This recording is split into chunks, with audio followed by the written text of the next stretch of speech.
नमस्कार साथियों, स्वागत है आप सभी का रितेश झा मैथ पर। कैसे हैं आप लोग? उम्मीद करते हैं आप लोग बहुत ही अच्छे होंगे, शानदार होंगे, जबरदस्त होंगे और तैयारी भी बहुत अच्छे से कर रहे होंगे। रेलवे पीवाईक्यू सीरीज में आप सभी का स्वागत है। हम लोग परसेंटेज चैप्टर स्टार्ट किए थे। परसेंटेज का आज आखिरी क्लास है। आज की क्लास में हम लोग मिक्सचर एलिगेशन बेस्ड क्वेश्चन करेंगे, वेन डायग्राम बेस्ड क्वेश्चन करेंगे और कुछ मिसलेनियस क्वेश्चन करेंगे। आपको पता है कि हम लोग परसेंटेज में टाइप वाइज कॉन्सेप्ट का रिवीजन किए हैं और उस पे बेस हम लोग प्रीवियस ईयर क्वेश्चन पेपर किए हैं। तो चलिए आज का क्लास स्टार्ट करते हैं। आज जो होगा टाइप 10 होगा, आखिरी टाइप है। इसमें हम लोग चार कॉन्सेप्ट हम लोग डिस्कशन करेंगे। तो टाइप 10 का पहला क्वेश्चन है। बस आप क्वेश्चन को एक बार पढ़िए। क्वेश्चन अगर आप समझ लेते हैं तो एक लाइन में आंसर आ जाएगा। क्वेश्चन नहीं समझ पाएंगे तो दिक्कत होगा आंसर लाने में। दिया गया एक घोल में 24% नमक है, इसमें से 7 किलोग्राम पानी उड़ा दिया। अब इसमें नमक की मात्रा 32% रह गई, तो प्रारंभ में कितना मिश्रण था ये बताना। इस क्वेश्चन को करने से पहले कुछ बात आप समझिए। मान लीजिए आपके पास 10 लीटर पानी है और 2 केजी नमक है। इस दोनों को मिला के आप एक मिश्रण तैयार कर रहे हैं। अब आपका मिश्रण कितना हो जाएगा? 12 केजी का हो जाएगा, या 12 लीटर आप बोल सकते हैं। 12 लीटर का हो जाएगा, जिसमें नमक कितना है? 2 केजी है। इस मिश्रण को या तो आप धूप में रखो या आप इसे गर्म करो गैस पे। जब गर्म करोगे तो इसमें से क्या निकलेगा? वाष्प निकलेगा, वेपर। तो वेपर जो निकल रहा होगा वो पानी होगा, उसमें नमक नहीं होगा। इसका मतलब मिश्रण पहले जो था, जिसमें 10 लीटर पानी और 2 केजी नमक था, बाद में जब हम इसमें से वाष्पीकरण करेंगे, पानी उड़ेगा, अभी भी नमक इसमें 2 ही केजी होगा। मतलब जितना मिश्रण में पहले नमक था उतना ही नमक बाद में भी होगा। पानी उड़ने के बाद, पानी उड़ता है, नमक नहीं उड़ता है। अगर ये बात आप समझ गए कि नमक की मात्रा कभी भी चेंज नहीं होगा, मतलब नमक की मात्रा पहले भी जितनी थी, नमक की मात्रा पहले जितनी थी और नमक की मात्रा नमक की मात्रा बाद में जितनी होगी, नमक की मात्रा बाद में, दोनों क्या होगा? इक्वल होगा। मानते कि नहीं मानते? पहले भी मिश्रण में 2 केजी नमक, बाद में भी मिश्रण में 2 ही केजी नमक। ऐसा क्यों? क्योंकि पानी उड़ रहा है, नमक नहीं उड़ रहा है। मान लेते हैं कि पहले पी नाम का एक मिश्रण था जिसमें 24% नमक था। तो पी नाम के मिश्रण का 24% नमक होगा, हाँ या ना? बराबर। बाद में जो मिश्रण होगा उसे बी से डिनोट कर रहे हैं, बी का 32% नमक होगा। लेकिन ये दोनों क्वांटिटी में सेम होगा। दोनों जगह तो क्या होगा? क्वांटिटी सेम ही होगा। पहले भी 2 केजी, बाद में भी 2 केजी, इसीलिए हमने इसको इक्वल किया। अब इसे सॉल्व करेंगे परसेंटेज से परसेंटेज। 8 चौका 32, 8 3 24 हो गया। यहां से हमें क्या रेशियो आएगा? पी बट्टा बी का, पहले मिश्रण बट्टे बाद वाला मिश्रण का रेशियो आएगा 4/3 आएगा। इसका मतलब कि पहले मिश्रण 4 था, बाद में मिश्रण 3। ऐसा क्यों हुआ 4 से 3? क्योंकि आप बोलोगे सर इसमें से एक यूनिट जो कम हो रहा है ये उड़ गया है, और उड़ा क्या है? पानी उड़ा है। दिया गया है 7 किलोग्राम पानी उड़ा है क्वेश्चन में, तो एक यूनिट का वैल्यू कितना? 7 केजी। तो 4 यूनिट का वैल्यू कितना? ये भी 7 गुना होगा, 7 चौका 28 केजी। और अगर 3 यूनिट की वैल्यू पूछ लेता तो ये भी 7 गुना करते, 7 तिया 21 केजी। मतलब कि पहले मिश्रण 28 केजी था, बाद में मिश्रण कितना हो गया है? 21 केजी। हमसे पहले पूछ रहा है 28 केजी, हमारा बिल्कुल सही होगा। जब आप यहाँ तक निकाल लिए तो आप यहाँ से ऑप्शन के भी इस्तेमाल से कर सकते थे कि जो भी आंसर होगा वो 4 का मल्टीपल होगा। 4 का मल्टीपल ना 21 है, ना 25 है और ना 35 है, एक ही है 4 का मल्टीपल। नेक्स्ट क्वेश्चन करिए, सेम कॉन्सेप्ट पे है। दिया गया ताजा फल में 64% पानी है और सूखे फल में 16% पानी है। तो 98 किलोग्राम ताजा फलों से कितना सूखा फल प्राप्त किया जा सकता है? ताजा फल, मान लीजिए एक अंगूर का एग्जाम्पल लेते हैं। अंगूर से ही किशमिश बनता है। अंगूर में जितना गुदा होगा, जितना पल्प होगा, जब उसे हम सुखाएंगे तो जो किशमिश बनेगा, किशमिश में भी उतना ही गुदा, उतना ही पल्प होगा। पल्प का क्वांटिटी कम नहीं होगा। अगर ये बात आपको पता है तो ताजा फल को हम टी से डिनोट कर रहे हैं। ताजे फल का देखो 64% पानी है। ताजा फल का पूरा हम क्वांटिटी को अगर 100% माने, उसमें से 64% पानी है, तो बचा हुआ चीज क्या होगा? गुदा होगा, पल्प होगा 36%। हाँ या ना? बोलेंगे हाँ सर। सूखा फल, ड्राई जो फल होगा, उसमें 16% पानी है। किशमिश को थोड़ा सा दबाओगे, हल्का सा पानी टाइप का निकलता है, तो लेकिन उसमें क्या होगा? पानी का क्वांटिटी कम होगा, पल्प ज्यादा होगा। 16% अगर पानी है तो बाकी कितना बच गया? 84% क्या होगा? गुदा होगा। क्वांटिटी में तो दोनों इक्वल है, दोनों जगह पे पल्प इक्वल होंगे। अब हम यहाँ से सॉल्व करेंगे, परसेंटेज से परसेंटेज काटेंगे। 12 तिया 36, 12 सत्तर 84। तो यहाँ से क्या रेशियो आएगा? ताजा फल और ड्राई फल का रेशियो आएगा 7/3। इसका मतलब है ताजा फल 7 हुआ तो ड्राई फल कितना हो जाएगा? 3 होगा। केजी में अगर ताजा फल 7 केजी होगा अंगूर, उस अंगूर को अगर हम सुखाएंगे, किशमिश बनाएंगे, तो कितना मिलेगा? 3 केजी मिलेगा। जबकि क्वेश्चन में दिया है कि ताजा फल कितना दिया है? 98 किलोग्राम होगा। 7 का कितना गुना? 14 गुना। तो सूखा कितना बनेगा फल? 3 का 14 गुना, 14 तिया 42। क्या आंसर होगा? 98 किलोग्राम ताजा फल से हम कितना बना सकते हैं सूखा फल? बेला 42। वैसे आप 3 का मल्टीपल चेक कर लेते। 40 नहीं है, 35 नहीं है, 49 नहीं है।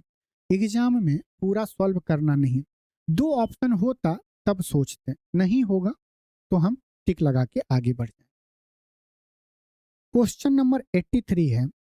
यहाँ से कुछ क्वेश्चन आपको वेन डायग्राम का मिलेगा, तो वेन डायग्राम के कॉन्सेप्ट को एक बार हम लोग रिवाइज कर लेते हैं। उससे क्या होगा कि क्वेश्चन करने में मजा आएगा। वेन डायग्राम का फॉर्मूला मत रटना कि 2 के लिए अलग फॉर्मूला होगा, 3 के लिए अलग होगा। कभी मान लो 4 वेन डायग्राम आ गया तो 4 का अलग से रटोगे। तो कॉन्सेप्ट एक बार सीख लो। हम लोग वेन डायग्राम को रिवाइज कर लेते हैं,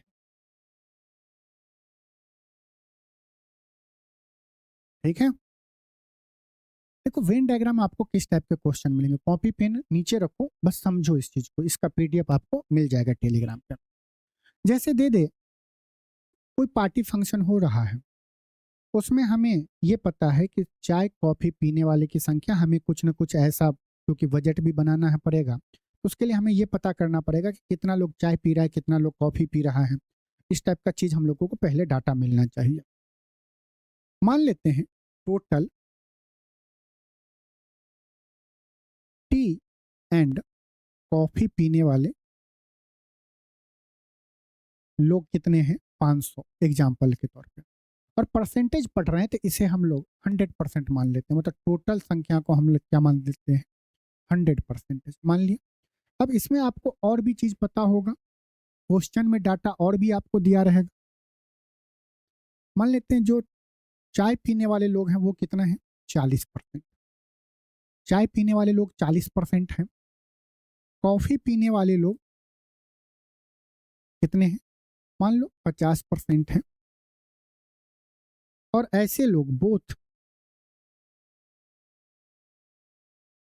टी एंड कॉफी पीने वाले लोग 20%। ऐसे भी लोग मिलेंगे जो माहौल के हिसाब से अपना टेस्ट चेंज करता है। बोलेगा हम चाय पीते हैं, दूसरे का कट रहा होगा तो नहीं हम तो कॉफी ही पियेंगे सीसीडी में, घर पे काहे नहीं लाल चाय पिएंगे।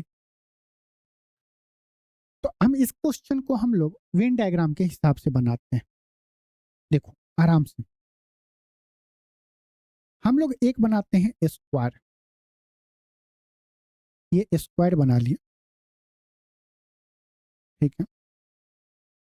ये स्क्वायर आपको या रेक्टेंगल बोलो, अभी रेक्टेंगल दिख रहा है, ये रेक्टेंगल क्या है, रिप्रेजेंट आपको करेगा टोटल टी एंड कॉफी पीने वाले। जैसा क्वेश्चन देगा उसके हिसाब से ये टोटल रिप्रेजेंट करेगा। हम 100% माने थे, ठीक है। अब दो क्वांटिटी दिया गया, आपको दो सर्कल बनाना पड़ेगा। एक सर्कल हम ये बना लिए लाल कलर का, और एक सर्कल हम लोग बना लेते हैं ब्लैक कलर का, बना लिए। उसको हम इस तरह से रख दिए हैं, ठीक। ये जो रेड कलर वाला जो सर्कल रिप्रेजेंट कर रहा है, ये रिप्रेजेंट कर रहा है चाय पीने वाले को। कलर के साथ लिख रहे हैं कि बाद में रिवीजन में कोई दिक्कत नहीं होगा। ये ब्लैक कलर का जो सर्कल रिप्रेजेंट कर रहा है, ये रिप्रेजेंट कर रहा है कॉफी पीने वाले को। कॉफी कितना पी रहा है, 50%, ठीक है। चाय कितना पी रहा है, बोलेंगे 40%।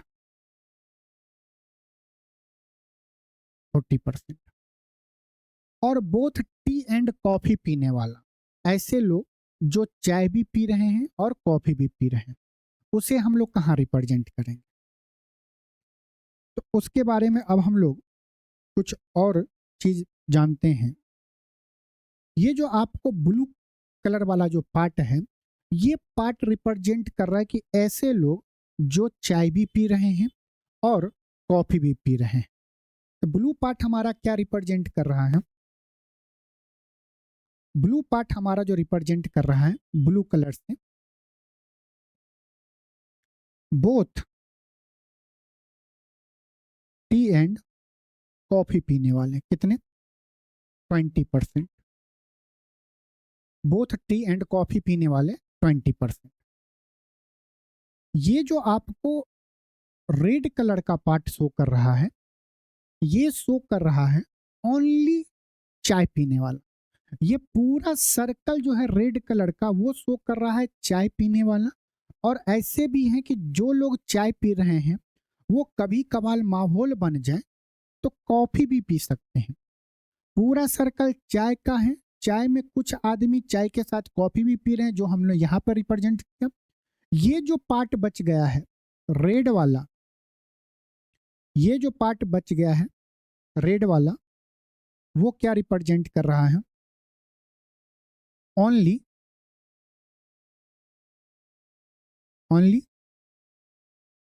टी पीने वाला, ठीक। एक पार्ट आपको और दिख रहा होगा पिंक वाला। ये जो पिंक वाला पार्ट है, पूरा ब्लैक कलर का जो सर्कल है, वो हमें रिप्रेजेंट कर रहा है कॉफी पीने वाला। और जितने लोग कॉफी पी रहे हैं उसमें से कुछ लोग कॉफी के साथ साथ चाय भी पी रहे हैं। तो ये जो पिंक पार्ट जो है, ये आपको रिप्रेजेंट कर रहा है ओनली कॉफी पीने वाला, ओनली कॉफी पीने वाला। तो ये ओनली कॉफी पीने वाला अब कैसे हम निकालेंगे और ओनली चाय पीने वाला कैसे निकालेंगे, इस चीज को पहले सीखते हैं। बोथ चाय एंड कॉफी कितना, 20% लोग पी रहे हैं। मतलब ये जो है ब्लू कलर का पार्ट, ये क्या है, 20%। बोथ दोनों पी रहे हैं। पूरा रेड वाला सर्कल क्या है, 40% चाय पीने वाले, जिसमें 20% यहाँ पे हैं वैसे लोग जो कि चाय भी पी रहे हैं और कॉफी भी पी रहे हैं। तो 40% में से 20% ऐसे लोग हैं जो चाय और कॉफी दोनों पी रहे हैं। बाकी जो 20% बचा वो प्योर क्या है, चाय पीने वाला। तुम उसको कैसा भी माहौल बना दो, वो पिएगा तो चाय ही पिएगा। अब देखो ये जो ब्लैक कलर वाला है, ये क्या है, कॉफी का है। 50% में 20 ऐसे परसेंट लोग हैं जो कॉफी के साथ साथ चाय भी पी रहे हैं। बाकी कितना बच गया, 30% जो सिर्फ और सिर्फ कॉफी पी रहा है, ठीक है। मतलब ये 20% और 30% ऐसे लोग हैं जो कि कॉफी पी रहे हैं या चाय पी रहे हैं या दोनों पी रहे। दोनों कितने, 20%। ओनली चाय पीने वाला कितना है, 20%। ओनली कॉफी पीने वाला कितना है? 30%। हमें यहां से क्वेश्चन में अगर पूछ ले कि ऐसे लोग बताइए जो ना तो चाय पी रहा है ना कॉफी पी रहा है, मतलब कि 20% ऐसे हैं जो चाय पी रहे हैं, 30% ऐसे हैं जो कॉफी पी रहे हैं, और 20% ऐसे लोग हैं जो चाय और कॉफी दोनों पी रहे हैं। अगर हम इस टोटल को जोड़ेंगे, अगर हम इस टोटल को जोड़ रहे हैं तो कितना हो जाएगा? 20% प्लस, ऐसे जोड़ते हैं, 20% plus 20% both, plus 30% only coffee, ये कितना हो जाएगा? 70%। ये क्या हो जाएगा? 70%। मतलब टोटल चाय और कॉफी 100% माने थे पीने वाले लोग, जिसमें से 70% ऐसे लोग हैं जो कहीं ना कहीं और कुछ ना कुछ पी रहे हैं। चाय पी रहे हैं सिर्फ, या सिर्फ कॉफी पी रहे हैं, या दोनों चीज पी रहे हैं। तो टोटल जो है टी एंड कॉफी पीने वाला 100%, उसमें से अगर हम ये कहीं ना कहीं पीने वाले को माइनस कर देंगे तो ये क्या बच रहा है? 30%। और ये 30% ऐसे लोग हैं, 30% ऐसे लोग हैं जो ना तो चाय पी रहा है ना कॉफी पी रहा है। जब ये दोनों नहीं पी रहा है, इसका मतलब कि ना तो चाय पिएगा ना कॉफी पिएगा। तो हम ये क्या लिखेंगे? नीदर टी नॉर कॉफी पीने वाला 30%। अब आप बोलोगे सर ये 30% कहाँ रिप्रेजेंट करेंगे? ई है ना, ये नहीं है। ओनली जो चाय और कॉफी नहीं पी रहे हैं उसे हम लोग किस कलर से रिप्रेजेंट करें? इस कलर से। ये जो पार्ट आप लोग देख रहे हो येलो कलर का, ये पार्ट आपको रिप्रेजेंट कर रहा है नाइदर टी नॉर कॉफी पीने वाला। तो ये कितना है? 30%। ये क्या है? 30%। ठीक है। चाय पीने वाला, ओनली चाय पीने वाला 20%, चाय कॉफी दोनों पीने वाला 20%, ओनली कॉफी पीने वाला 30%, और ऐसे लोग जो कि ना चाय पी रहा ना कॉफी पी रहा 30%। अगर आप इस सबको जोड़ोगे तो 100% आ रहा है, टोटल संख्या मिल जा रहा है। ये बात समझ में आ गया? चलिए अब क्वेश्चन करते हैं। करिए इस क्वेश्चन को, क्वेश्चन पढ़िए बहुत आराम से। एग्जाम में आपको डिजाइन नहीं बनाना है, आप सीधा क्वेश्चन करेंगे। यहाँ पे हम लोग बना लेते हैं डिजाइन। देखो ये जो हम बना है रेक्टेंगल, ये रिप्रेजेंट क्या कर रहा है? टोटल स्टूडेंट की संख्या कितना है? 260। कितना है? 260 है। 100 छात्रों को सेब का रस पीने वाले हैं और 150 को संतरे का रस पीने वाला, और 75 छात्रों को दोनों सेब और संतरे का रस पीने वाला बताया गया है। यह बताइए कि कितने छात्र ना तो सेब का रस पी रहे थे ना ही संतरे का रस। हमें कौन सा पार्ट पूछ रहा है?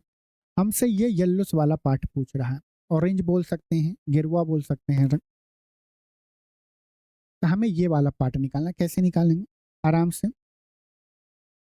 दो बात कर रहा है तो दो बना लिया, एक सर्कल ये और एक सर्कल ये बना लिया। हाँ या ना? बोलेंगे हाँ सर। हम पहले इस पार्ट को लिखेंगे। ये पार्ट कितना है? ऐसे लोग जो दोनों एप्पल का भी जूस और संतरे का भी जूस पी रहा है। ये वाला एप्पल का जूस है, ये क्या है? ऑरेंज का जूस है। तो कितने लोग हैं? आप बोलेंगे 75 लोग ऐसे हैं जो ऑरेंज और एप्पल दोनों का जूस पी रहा है। 100 छात्रों को सेब का रस पीना है। टोटल 100 स्टूडेंट है जो सेब का रस पी रहा है, उसमें से 75 ऐसे स्टूडेंट हैं जो सेब के साथ साथ ऑरेंज का भी जूस पी रहा है। तो बाकी कितना बचा है? आप बोलेंगे 100 में से अगर हम 75 घटा दें तो 25 ऐसे स्टूडेंट हैं जो आपको एप्पल का जूस सिर्फ पी रहा है, ओनली एप्पल का। टोटल ऑरेंज पीने वाला 150 है, जिसमें 75 ऐसे स्टूडेंट हैं जो ऑरेंज के साथ साथ एप्पल का भी जूस पी रहा है, बाकी कितना बचेगा? 150 में से 75 घटा देंगे तो 75। 75 ऐसे लोग हैं जो सिर्फ और सिर्फ ऑरेंज का जूस पी रहा है। अगर हम इस तीनों को जोड़ दें तो टोटल कितना आएगा? 75 प्लस 75, 150 प्लस 25 कितना आ जाएगा? 175। 175 ऐसे लोग हैं जो कुछ ना कुछ पी रहे हैं, या तो एप्पल का जूस पी रहे हैं या ऑरेंज का जूस पी रहे हैं, और कुछ ऐसे लोग हैं जो दोनों जूस पी रहे हैं। टोटल में से अगर हम ये घटा दें, टोटल कितना है? 260। अगर उसमें से हम 175 घटा दें तो हमें कितना मिलेगा? 25 60 85। 85 ऐसे लोग हैं जो नीदर एप्पल का पी रहे हैं और नॉर ऑरेंज का पी रहे हैं। तो इसे हम कहाँ रिप्रेजेंट करेंगे? आप बोलोगे सर इसे आप ऑरेंज में रिप्रेजेंट कर दो। ऑरेंज में मतलब कि ये कितना हो गया? 50। मतलब 85 ऐसे स्टूडेंट हैं जो आपको ना तो ऑरेंज पी रहा है ना आपको एप्पल का जूस पी रहा है। नेक्स्ट क्वेश्चन करिए। अब थोड़ा हम लोग स्पीड बढ़ा लें, उतना डायग्राम क्यों बने। ये क्वेश्चन पढ़िए। एक कक्षा में 60% बच्चे को गणित पसंद है, 45 को विज्ञान पसंद है, 25 को गणित और विज्ञान दोनों पसंद है। देखो बनाया, टोटल आपको 100% सर्कल और ये 2 सर्कल, एक सर्कल आपको ये गणित और दूसरा क्या है? साइंस। 25% को गणित और विज्ञान दोनों पसंद है तो 25% ये आ जाएगा। सिर्फ गणित पसंद करने वाले अगर 60% है, मैथ पसंद करने वाले 60% हैं, 60 में 25 साइंस भी पसंद करा तो बचेगा कितना? 35%। 35% ओनली मैथ पसंद करने वाले हैं, 45% को विज्ञान पसंद है। ये साइंस क्या है? 45%, जिसमें से 25% ऐसे हैं जिसे मैथ भी पसंद है, तो बचेंगे कितने? 20% जिसे सिर्फ साइंस पसंद है। हमसे पूछ रहा उन बच्चों का प्रतिशत क्या है जो कम से कम एक विषय पसंद है। कम से कम एक विषय पसंद करने का मतलब हुआ कि वो मैथ पसंद करें या साइंस पसंद करें, और एक से अधिक भी पसंद कर सकता है, कम से कम एक करना चाहिए। मतलब आपसे इन तीनों का जोड़ पूछ रहा है कहीं ना कहीं। तो क्या होगा? 25 35 60 और 20 80%। 80% ऐसे लोग हैं जिसे कम से कम एक सब्जेक्ट पसंद है। एक सब्जेक्ट से ज्यादा पसंद हो सकता है लेकिन एक सब्जेक्ट से कम पसंद नहीं हो सकता है। मतलब ऐसा आप इसमें ना करना कि ये भी जोड़ देना। मतलब 20% ऐसे लोग हैं जिन्हें कोई भी सब्जेक्ट नहीं पसंद है, ना मैथ पसंद है ना साइंस पसंद है। पढ़िए इस क्वेश्चन को, बताइए। अब अगर आप फार्मूला रटते तो काम गड़बड़ाता कि नहीं गड़बड़ाता? देखो पढ़ो क्वेश्चन को।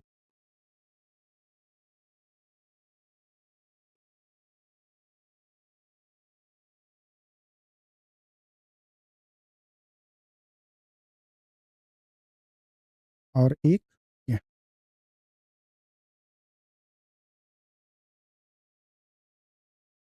ठीक है। दिया गया है अर्थशास्त्र, इकोनॉमिक्स, और कौन सा सब्जेक्ट है? जियोग्राफी, और कौन सा है? ज्योग्राफी के बाद हिस्ट्री। इस सर्कल को हिस्ट्री बोलते हैं। सबसे पहले आप जो तीनों में कॉमन है पहले उस पार्ट को ढूंढो। बोल रहा कि यहाँ पर है कि एक परीक्षा में 41% छात्र अर्थशास्त्र में अनुत्तीर्ण हुआ, फेल हुआ है। 35% छात्र भूगोल में अनुत्तीर्ण हुआ है और 39% छात्र इतिहास में। अर्थशास्त्र में कितना है? 41% और 35% ज्योग्राफी में। ठीक है भैया। 39% हिस्ट्री में, 39%। यहां तक लिख लिया। 5% छात्र इन तीनों विषय में अनुत्तीर्ण हुए हैं। तो ये कहां पे आएगा? 5% छात्र। देखो ये कॉमन, ये क्या है? कॉमन पार्ट है ना, तीनों का जो कॉमन पार्ट है। तो 5% हम लोग यहां लिखेंगे, 5% हम लोग यहां लिखेंगे। ठीक है, हो गया, लिख लिया। आगे बोल रहा है 14% छात्र अर्थशास्त्र और भूगोल में अनुत्तीर्ण है। अर्थशास्त्र, इकोनॉमिक्स और भूगोल मतलब ज्योग्राफी में कितने परसेंट अनुत्तीर्ण हैं? 14%। ये पूरा जो ये जो पूरा आप देख रहे हैं, ये पूरा जो पार्ट है, ये क्या है? ऐसे लोग जिन्हें ना तो इकोनॉमिक्स पसंद है ना ज्योग्राफी पसंद। ठीक है, जिसमें 5% तो यहाँ पे निकल गया जिनको तीनों नहीं पसंद है। तो हम लोग यहाँ पे क्या लिखेंगे? इस पार्ट में, इस पार्ट में कितना होगा? अब बोलेंगे ये पूरा 14% का, जिसमें 5% ये है, ये कितना बच गया? 9% बच गया। बोलेंगे हाँ। 14% छात्र अर्थशास्त्र और भूगोल में अनुत्तीर्ण हुए। 21% छात्र इतिहास और भूगोल में अनुत्तीर्ण हुए। इतिहास, हिस्ट्री एंड ज्योग्राफी में कितना? ये पिंक और रेड मिला के कितना दिया गया? 21%, जिसमें 5% यहाँ पे है, तो बचेगा कितना? बोलो ना। 5 में से 21 गया, 16%। 16% ऐसे लोग हैं जिन्हें ज्योग्राफी और हिस्ट्री दोनों नहीं पसंद है। लेकिन अगर पूरा ये देखेंगे 16 + 5 21% बोलेंगे। 21% ऐसे लोग हैं जिन्हें ज्योग्राफी और हिस्ट्री नहीं पसंद। यहीं पे देता ओनली ऐसे लोग बताओ जो हिस्ट्री और ज्योग्राफी नहीं पसंद है, तब बोलते हैं 16%। अब एक और कलर, इस पार्ट का हमें वैल्यू बताना है इसके बारे में। 18% छात्र इतिहास और अर्थशास्त्र में अनुत्तीर्ण है। इतिहास ये है, इकोनॉमिक्स ये है, उसमें कितना? 18%। ये देखो 5% है, ये पूरा 18% का कॉलम है। इसमें ये 5% है, तो ये कितना होगा? 13%। 13 5 18 हो गया। यहीं पे देता कि ये बताओ ओनली इकोनॉमिक्स एंड हिस्ट्री ना पसंद करने वाला 13% ओनली लगा रहा है, और बोलता है कि इकोनॉमिक्स और हिस्ट्री ना पसंद करने वाला, तब बोलते 13 5 18%। अर्थशास्त्र में अनुत्तीर्ण हुए छात्रों का प्रतिशत ज्ञात कीजिए। हमसे कौन सा पार्ट पूछ रहा है पता है आपको? ये वाला, इस पार्ट का वैल्यू पूछ रहा है कि ये तो अब ओनली हो गया ना, ओनली इकोनॉमिक्स में अनुत्तीर्ण हुए मतलब कि फेल हुए। कैसे निकालेंगे?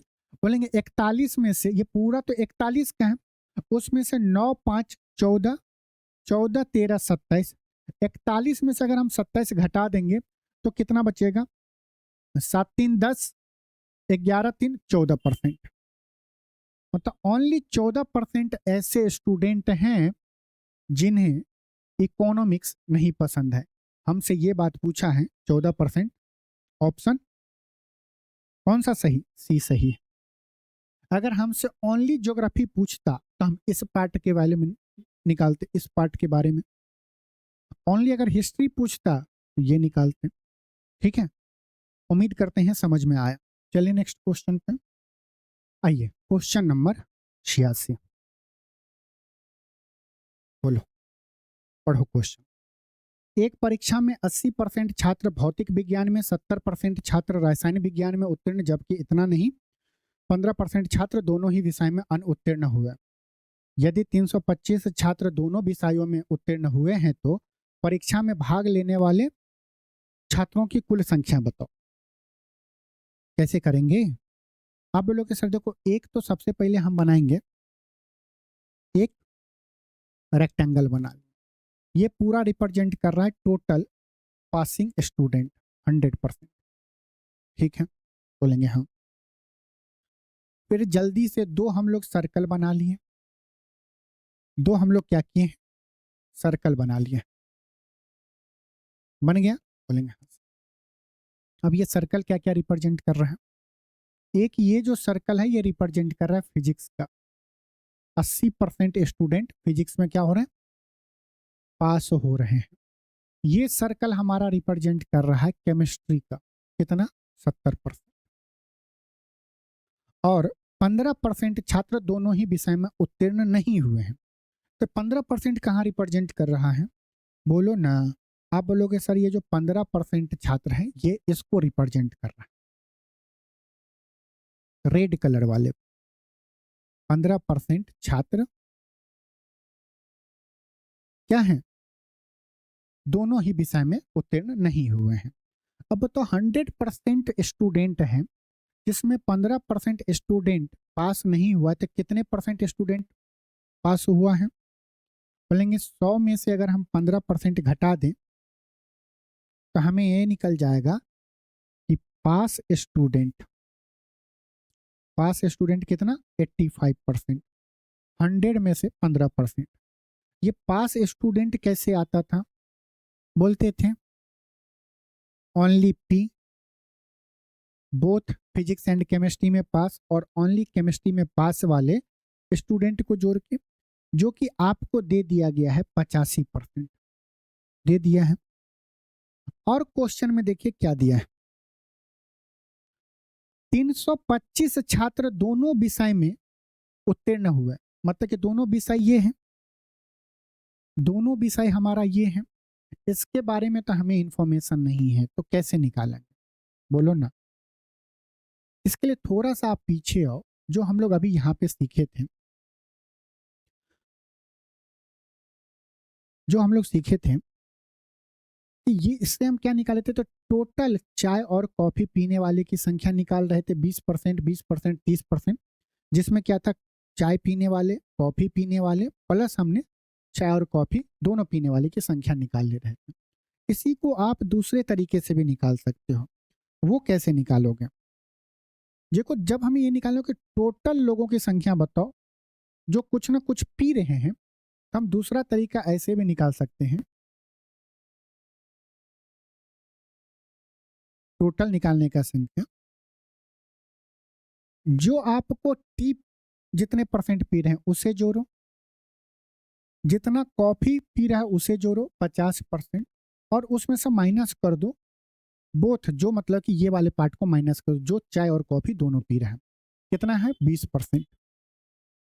मतलब 40 प्लस 50 90, 90 में से 20 गया 70%। तो 70% ऐसे स्टूडेंट हैं जो आपको या तो चाय, कॉफी या दोनों चीज पी रहे हैं।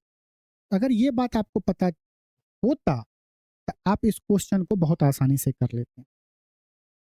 बोलते देखो सर, हमें ये जो पार्ट है एक्स दिख रहा है, हाँ दिख रहा है, एक्स निकालने के लिए फिजिक्स में 80% स्टूडेंट पास कर रहे हैं, केमिस्ट्री में 70% स्टूडेंट पास कर रहे हैं, है कि नहीं, और दोनों इसमें से माइनस कर देंगे एक्स, जिसका वैल्यू कितना दिया गया, कुल 85% दिया है कि नहीं दिया है, बोलेंगे हाँ। तो एक्स का वैल्यू कितना आ जाएगा, इधर जाएगा, एक्स को उस साइड ले जाएंगे तो माइनस का 5 मतलब 65%, 65% हो जाएगा। अब जैसे ही आपको ये 65%, क्या एक्स का वैल्यू 65% निकल गया, अब तो आप कुछ भी निकाल सकते हैं। अगर हमें ओनली ओनली भी पूछ लेता, इसी क्वेश्चन में बता दे रहे हैं, अगर ओनली पूछता तो फिजिक्स टोटल 80 था, जिसमें ओनली 65%, मतलब कि बोथ 65%, तो ओनली क्या होगा, 80 में से 65 जाएगा 15%। ओनली फिजिक्स में पास होने वाला 15%, ओनली केमिस्ट्री में पास होने वाला कितना, 5%। तीनों को जोड़ो 85% आ जा रहा है। हमें क्या दिया गया है, तो जो बोथ स्टूडेंट हैं इस सबको हटा दें। हाँ, बोथ स्टूडेंट जो है, जो दोनों में क्या हुआ है, अनुत्तीर्ण हुए हैं, कितना परसेंट है, 65%, जिसका वैल्यू कितना दिया गया क्वेश्चन में, 325 दिया गया। 65 का ये कितना गुना है, 25 25 6 5 30, 5 गुना है। टोटल पूछ रहा है तो 100% का भी 5 गुना, 500, मतलब टोटल स्टूडेंट क्या होगा, 500 होगा। ऑप्शन डी हमारा बिल्कुल सही है। करिए क्वेश्चन नंबर 87, बताइए। यदि अंजू ने हिंदी में 80 में से 68, गणित में इतने में से इतना, तो अंजू ने किस विषय में अधिकतम प्रतिशत अंक प्राप्त किया? बहुत अच्छा क्वेश्चन। देखो अंजू को हिंदी में कितना, 80 में से 68 नंबर, मैथ में कितना आया है, 60 में 46, 46/60, साइंस में 74/90, और इंग्लिश में 35/45। यही है। हमसे पूछ रहा अधिकतम परसेंटेज, मतलब इस सबको हमें परसेंटेज में कन्वर्ट करना पड़ेगा, तो आधा पेपर तो कंप्लीट हो जाएगा। हमसे बस ये पूछ रहा कि कौन सा फ्रैक्शन बड़ा है, सिंपल, जिसका फ्रैक्शन बड़ा होगा वही सब्जेक्ट का परसेंटेज ज्यादा होगा। बोलेंगे सर क्या बोल रहे हैं, अभी तक नहीं पता 1/4 और 3/4 किसका परसेंटेज ज्यादा होगा। बोलेंगे सर 1/4 होता है 25%, 3/4 होता है 75%, मतलब 75% बड़ा है। अरे बड़ा क्यों आया 75%, क्योंकि 3/4 जो फ्रैक्शन है वो क्या है, बड़ा है, तो ये हो जाएगा। अब हम कैसे देखते, बोलते हैं 3/4 जो है 1/4 से बड़ा है, क्योंकि जो हर है नीचे वो इक्वल है, दोनों जगह पे 4 है, तो अंश जिसका बड़ा होगा वही फ्रैक्शन क्या होगा, बड़ा होगा। ये कॉन्सेप्ट अगर आपको पता होगा तब आप क्या करोगे, परसेंटेज में ना कन्वर्ट करके आप देखोगे कौन सा फ्रैक्शन बड़ा है। ठीक है, अब हम कैसे करें, कोशिश करते हैं सबका बेस हम लोग इक्वल बनाने का। अब देखो इक्वल कैसे बनाया जाएगा, ये बात आपको सीखना जरूरी है। देखो सबसे बड़का बेस 90 है, कोशिश करते हैं सबको 90 में कन्वर्ट करना। इंग्लिश में अगर 45 में 35 आया है तो 90 में कितना आएगा, 70 आएगा। ठीक है, मैथ में अगर 46, 60 में 46 है तो 90 में कितना आएगा, कैसे निकालेंगे। देखो 60 में हम क्या जोड़ें कि 90 हो जाए, बोलेंगे 60 में हमें सर 30 जोड़ना पड़ेगा। 30 कैसे आएगा, जो संख्या है उसका हम हाफ कर रहे हैं, तो जो काम हम नीचे करते हैं वही काम ऊपर भी करते हैं। तो 46 में हम 46 का हाफ जोड़ देंगे। हिंदी में 80 नंबर है, इसे 90 में कन्वर्ट करेंगे।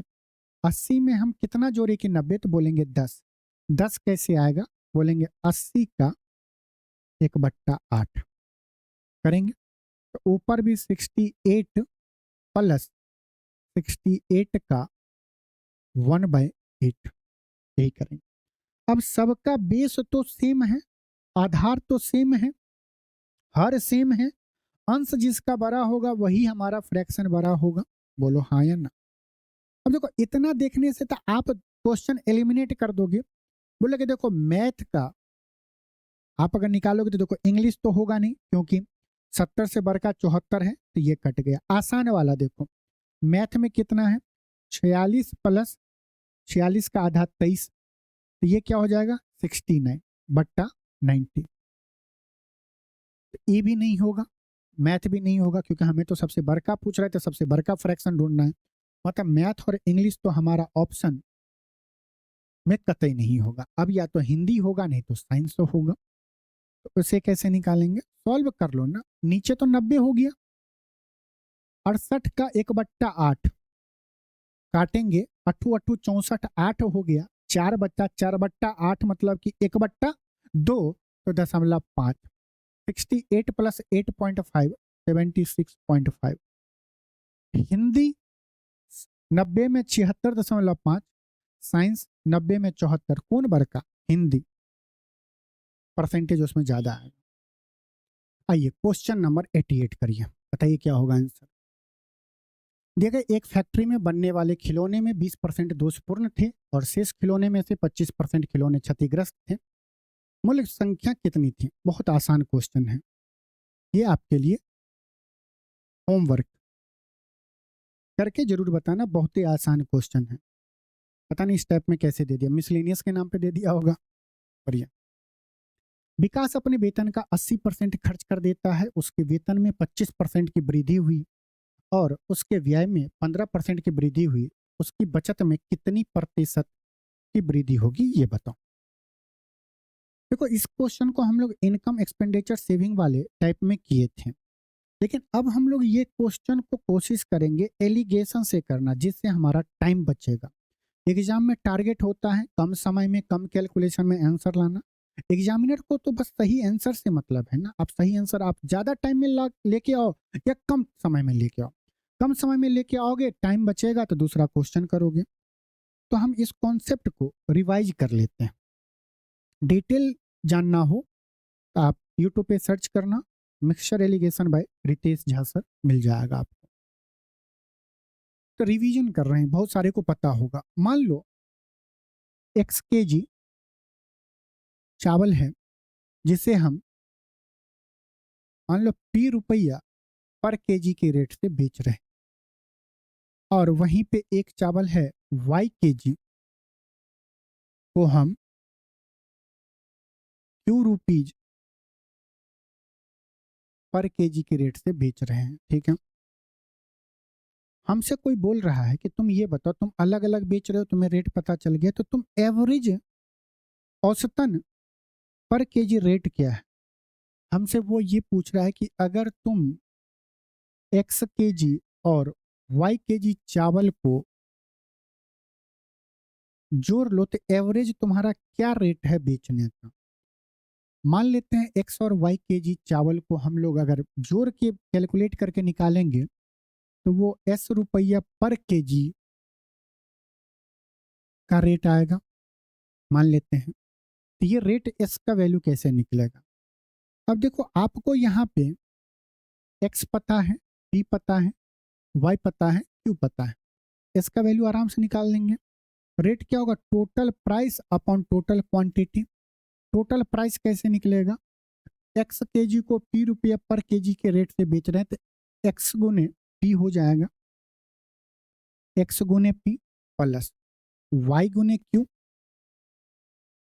ये टोटल मूल्य आ गया बेचने का, divided by total quantity x plus y आ गया।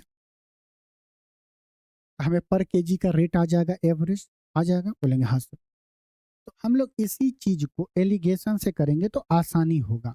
एलिगेशन कब अप्लाई करते हैं? सिंपली दो चीज को जोड़े तो तीसरा चीज मिले। यहाँ पे क्या हो रहा है? दो प्राइस को जोड़ रहे हैं तो तीसरा प्राइस मिल रहा है, मिल रहा है। क्वेश्चन से आप क्लियर हो जाओगे कि कब लग रहा है कि दो चीज को जोड़ रहे हैं तो तीसरा चीज मिल रहा है, बताएंगे हम इसको कैसे करें। मान लो ये x kg चावल है, दिया गया है, ये y kg। x kg को हम लोग p रुपया पर रेट केजी के हिसाब से बेच रहे हैं, y को q रुपया पर केजी के हिसाब से बेच रहे हैं। तो दो रेट को जोड़ रहे हैं तो हमें तीसरा रेट क्या मिल रहा है? s मिल रहा है, मिल रहा है। बोलेंगे हाँ। अभी मानो कि p जो है s से छोटा है और s जो है वो q से छोटा है। डाटा में दिख जाएगा, मतलब ये तो एवरेज ही है, तो दोनों के बीच में होगा तो s जो होगा एक से बड़का होगा, एक से छोटा होगा।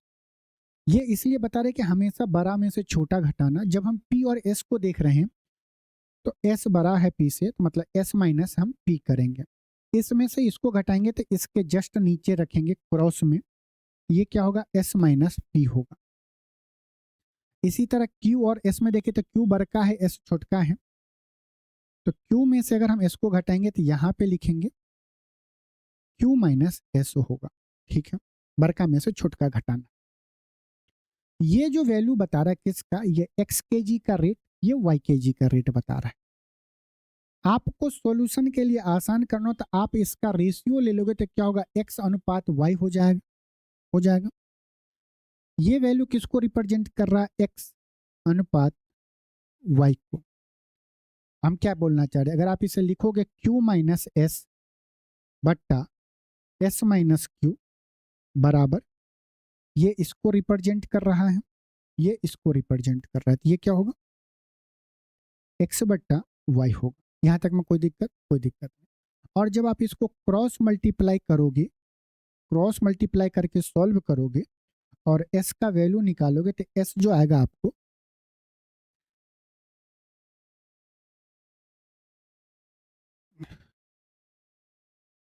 क्या आएगा, x, हमने यहाँ पे p लिखा है ना, ये p है। जब इसे आप सॉल्व करोगे तो x इंटू पी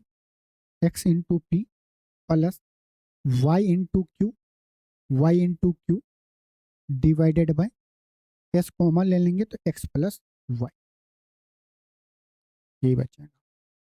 तो आप एलिगेशन लगाओगे, कैलकुलेशन आसान होगा। अब कैसे लगाएंगे क्वेश्चन में, वो आगे सीखिए। विकास अपने वेतन का 80% खर्च करता है। जब इनकम एक्सपेंडिचर सेविंग का बात हो तो देखो, एक्सपेंडिचर और सेविंग को हम जोड़ते हैं तो इनकम मिलता है। यहां से एक बात आपको तो क्लियर हो गया, यहाँ कहीं ना कहीं एक्सपेंडिचर होगा, यहाँ पे सेविंग होगा और इनकम यहाँ पे होगा। बोलेंगे हाँ सर। विकास अपने वेतन का 80% खर्च करता है। 80% अगर खर्च कर रहा है तो बचाएगा कितना, 20%। तभी तो 80% प्लस 20% क्या होगा, 100% होगा, हाँ या ना। उसके वेतन में 25% की वृद्धि, इनकम में 25% की वृद्धि, तो यहाँ पे होगा इनकम। खर्चा 15% से, खर्चा यहाँ बढ़ रहा है 15% से, हाँ या ना, बोलेंगे। सेविंग कितना परसेंट से बढ़ेगा, मतलब एक्स का वैल्यू हमसे पूछ रहा है, एक्स परसेंटेज। कैसे निकालेंगे, बहुत ही आसान है। आप इस दोनों का अनुपात ले लो, एग्जैक्ट वैल्यू से भी आएगा, अनुपात ले लो, आंसर में कोई अंतर नहीं होगा, 1:4 आ गया, हाँ या ना। हम जब इसमें से इसको घटाएंगे, क्योंकि बड़का 25 है, बड़का में से छोटका घटाएंगे तो 10% होगा, बोलेंगे हाँ सर। अब आपको बोले हुए हैं कि एक वैल्यू बड़ा होगा तो एक वैल्यू छोटा होगा, ये तो छोटा है तो बड़ा होगा, मतलब क्या होगा यहाँ पे क्या होगा पता है, x माइनस 25, यही होगा, है ना। बड़का में से छोटका घटाएं तो यहाँ पे बड़का हो, क्योंकि इस दोनों के बीच में एवरेज होता है ना। और ये जो वैल्यू है ये क्या बता रहा है, इनकम और एक्सपेंडिचर और सेविंग का रेशियो बता रहा है, जो कि क्वेश्चन में क्या दिया, 4:1 में दिया गया है, 4:1 में दिया है, 4:1 में दिया है। एक का वैल्यू, एक यूनिट का वैल्यू 10% है, एक का कितना गुना, 10 गुना, तो 4 का कितना गुना, 10 गुना, तो 40%, 40%। एक्स माइनस 25% बराबर 40% आ रहा है, तो एक्स का वैल्यू क्या होगा, 65%। मतलब सेविंग हमारा कितना से बढ़ेगा, 65%। अब देखो यहाँ पे इतना नहीं करके आप डायरेक्ट, मतलब कि एक यूनिट का वैल्यू 10%, 4 यूनिट का वैल्यू 40%, हमें पता है कि इसमें से इसको घटाए हैं तब 40% आ रहा है। मतलब यहाँ पे क्या वैल्यू हो जिसमें 25% घटाएं तो 40%, आप सीधे बोलते 65% आपका आंसर आ जाता है। और क्लियर होगा, इस क्वेश्चन को पढ़िए। एक शहर की जनसंख्या 8000 है। यदि पुरुष की संख्या में 8% और महिलाओं की संख्या में 12% की वृद्धि होती है तो जनसंख्या इतना परसेंट हो जाएगी, तो शहर में महिलाओं की संख्या ज्ञात कीजिए। सबसे पहले बात बताओ, यहाँ पे हम किस दो चीज को जोड़ रहे हैं, तो एक शहर की जनसंख्या में मेल और फीमेल, यही दोनों होंगे, एक्सेप्शन को अलग रखो, क्वेश्चन में नहीं दिया है तो फालतू दिमाग नहीं लगाना है। पुरुष और महिला, मतलब कि जब हम पुरुष और महिला को जोड़ेंगे तो हमें क्या मिलेगा, उस शहर का पॉपुलेशन, जनसंख्या मिल जाए। ठीक है, हाँ या ना, बोलेंगे हाँ सर। पुरुष की संख्या में 8% की और वृद्धि, पुरुष कितना बढ़ रहा है 8%, महिला 12%।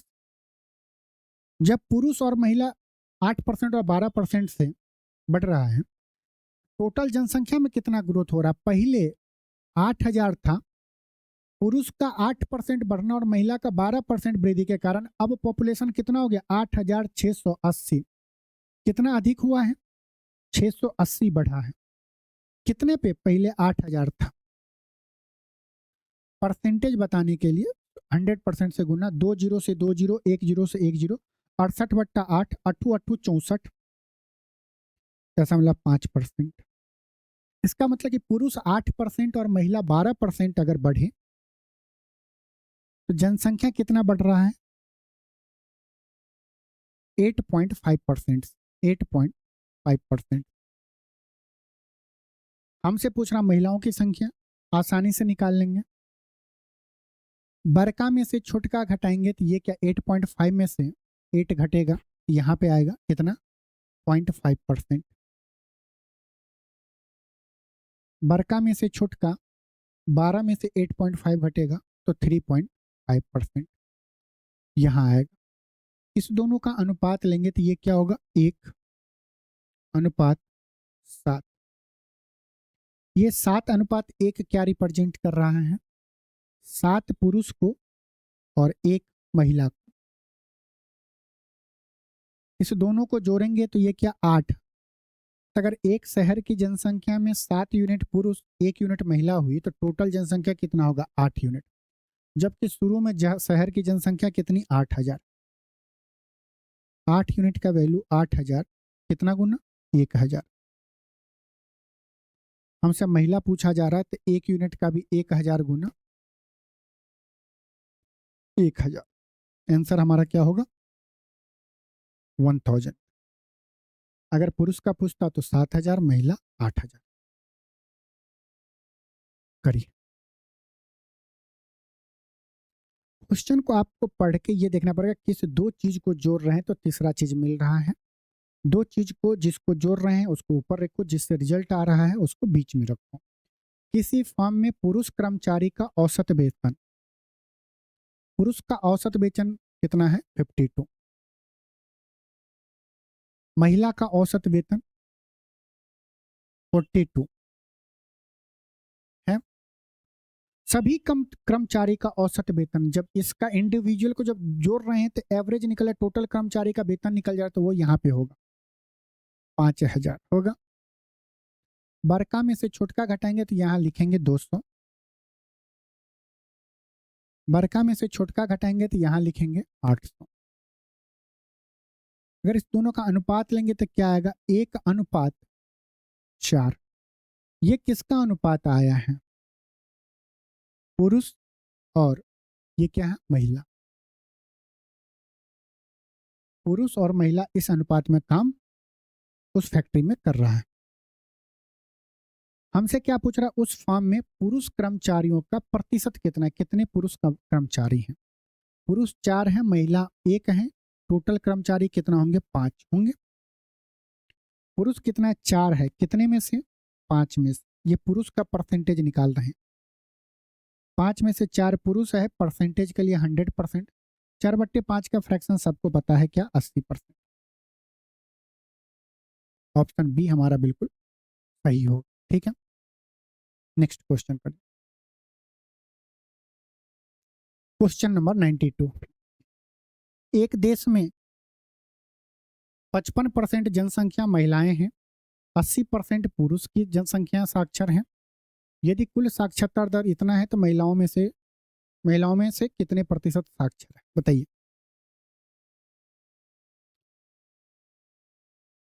पुरुष कितना है, 80% साक्षर है, लिटरेट हैं। महिला का हमें नहीं पता तो एक्स मान लेते हैं। कुल साक्षर रेट क्या है, 58% है। एक देश में 55% संख्या क्या है, महिलाएं। 55% क्या है, महिलाएं हैं। पुरुष कितना होंगे? 100% में से 45% पुरुष। हम इसका अनुपात लेंगे तो क्या होगा? 11 पच 55, 9 पच 45। पुरुष और महिलाओं का अनुपात क्या होगा? 9:11। बड़का में से छोटका घटाएंगे तो 22% होगा। ये नीचे हमें क्या वैल्यू देगा? पुरुष और महिलाएं की संख्या का अनुपात। पुरुष 9, महिलाएं कितना? 11, है ना। 11 का कितना वैल्यू दिया गया? 22%। 2 गुना, तो 9 का भी 2 गुना कितना? 18%। 18% आया ना। इसका मतलब क्या हुआ? हम बड़का में से छोटका घटाए हैं तो यहाँ पे 58 से छोटा वैल्यू होगा। 58 में से क्या घटाएं, हमें रिजल्ट क्या मिले? 18%। बोलोगे 40%। 58 में से 40 घटाएंगे 18, मतलब कि उस जनसंख्या में 40% महिलाएं क्या है? साक्षर। करिए इस क्वेश्चन को। वही एक स्कूल में लड़कों की संख्या और लड़कियों की संख्या का अनुपात 3:2 है। क्या दिया गया है? बॉय एंड गर्ल का अनुपात कितना है? 3:2। यदि 20% लड़कों और 25% लड़कियों को छात्रवृत्ति मिलती है तो कितने प्रतिशत छात्रों को छात्रवृत्ति नहीं मिलती है? नहीं वाला पूछ लिया है। देखिए 20% लड़कों को छात्रवृत्ति मिलती है। अगर टोटल छात्र 100% होंगे, लड़का 20% को मिल रहा है तो 80% को नहीं मिल रहा होगा। हाँ या ना? बोलेंगे हाँ। 25% लड़कियों को छात्रवृत्ति नहीं मिल रही है तो कितने परसेंट को मिल रही होगी? 75%। हाँ या ना? बोलेंगे। अब हमें पूछ रहा है कि टोटल परसेंटेज बताओ जो जितने को नहीं मिल रहा होगा छात्रों को। कैसे निकालेंगे? बोलेंगे 80 में से अगर हम इस वैल्यू को घटाएंगे, मान लो यहाँ पे 100 होता, इसको घटाएंगे तो ये मिलेगा, और यहाँ पे कुछ घटाएंगे वैल्यू तो हमें यहाँ पे मिलेगा। जो भी वैल्यू होगा वो क्या होगा? इस दोनों के बीच में होगा। तो 80 से ये वैल्यू छोटा होगा, इससे ये वैल्यू बड़ा होगा। 80 से ये वैल्यू छोटा होगा, इससे ये वैल्यू बड़ा होगा। 75 से बड़ा। ठीक है। तो यहाँ पे आपको पता है कि ये जो रेशियो बताता है ये बॉय गर्ल का बताता है, मतलब कि ये क्या होगा? 3 बॉय 2 गर्ल हो, है कि नहीं?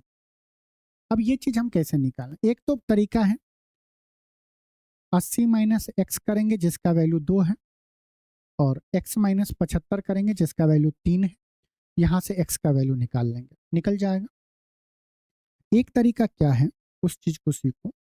ये जो अनुपात है, या ये जो अनुपात है, ये अनुपात उसी रेशियो में बटेगा जो इसके बीच का डिफरेंस होगा। इसके बीच का डिफरेंस कितना है? 5%। 3:2 जो है ये 5% में बटेगा। ये 3% और ये 2%। ये क्या हो जाएगा? 3% और ये 2%। मतलब बॉय 3% और गर्ल 2%। बट 80 में से हम क्या घटाएं कि 2% आ जाए, या यहाँ पे क्या संख्या हो जिसमें से 75% घटाएं तो हमें क्या हो जाए? 3% आ जाए। बताओ, आप बोलोगे 78%। कैसे? आप 80%, देखो 80% आपको लिखने में मजा आता है ना। x% बराबर 2%, x% बराबर 78%। या आप क्या करते हैं? x माइनस 75% बराबर 3%। 75% उस साइड जाएगा तो क्या होगा? प्लस में तो 78% आ जाएगा। हम क्या किया कि ऐसा कोई वैल्यू यहाँ पे सोचें जिसमें घटाएं तो 2 मिले। हम देखें 80 में से क्या घटाएं कि 2 मिले, तो हम 80 में से 2 ही घटा दें। 78, यहाँ पे 78 होगा। यहाँ पे क्या संख्या हो जिसमें से 75 घटाएं तो हमें 3 मिले, तो 75 में 3 जोड़ दिया 78, तो हमें 78 मिल गया। 78% हमारा बिल्कुल सही है। तो आज का क्लास अपना कंप्लीट हो गया। परसेंटेज का चैप्टर बिल्कुल कंप्लीट हो गया, जिसमें टाइप वाइज, कॉन्सेप्ट वाइज हर चीज़ का रिवीजन किए, जिसका पीडीएफ आपको टेलीग्राम पे मिल जाएगा। आप इस कोड को स्कैन करोगे, डायरेक्ट टेलीग्राम पे पहुंच जाओगे। नहीं तो आप @ लिख के मैथ्स बाय रितेश झा लिखोगे टेलीग्राम पे, तभी आप डायरेक्ट चैनल पे चले जाओगे। मैथ्स बाय रितेश झा करके भी आ जाएगा, या @ लिखोगे तो एग्जैक्ट चैनल पे पहुंच जाओगे। तो चलिए मिलते हैं नेक्स्ट क्लास में, जहाँ पे नेक्स्ट चैप्टर स्टार्ट करेंगे। चलिए नमस्कार, जय हिंद, अपना ख्याल रखिएगा।